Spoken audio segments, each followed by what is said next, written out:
Good morning, everybody.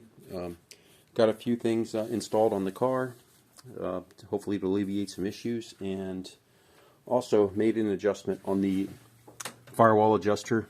I brought that out 2 turns, so hopefully the car won't lurch forward coming up on the 2-step.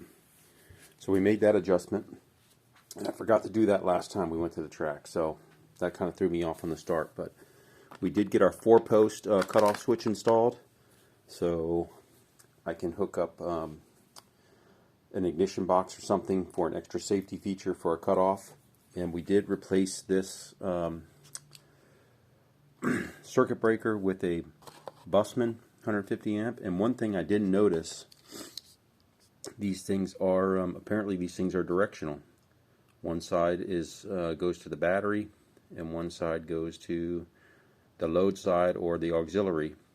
And I'm pretty sure when I pulled this out, I had the battery on the wrong side. So I don't know if that makes a difference. It didn't seem to, but I wired the new one up correctly. And as far as the wiring in the back of the car, the battery goes to one side of this post, and then I had this cable here, this 4-gauge, went from the other side of the post to the circuit breaker, and then the circuit breaker goes all the way up to the starter. So I replaced this 4-gauge cable. I had some extra 0-gauge, and this one is actually a little too long. It was kind of folded up in the back, so I made the proper length with soldered on the ends. Had some extra cable, but if you can see the difference here, that should help a little bit.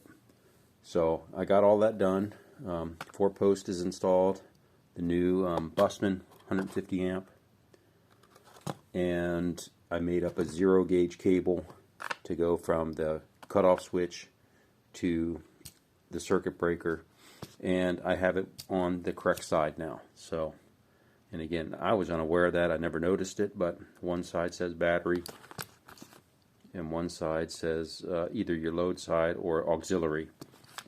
So the only other thing is I came out the other day and it was like 43 degrees in the garage here, so while I was fixing the water pump, I decided it was probably best to go ahead and fill the system with some antifreeze. So we've got antifreeze and distilled water in there right now, just while it's really cold out here. I'll drain that out and just put distilled water in it when we go to the track, but I've got extra jugs. I'll just keep it here and reuse it. So that's the update. We're going to be on vacation next week, so won't be any car videos. May post a vacation video from Arizona, but that is the update, and just a quick one before we head out of town, and got a few things squared away, so we should be ready to hit the track again in February. Alright guys, thank you and have a good day.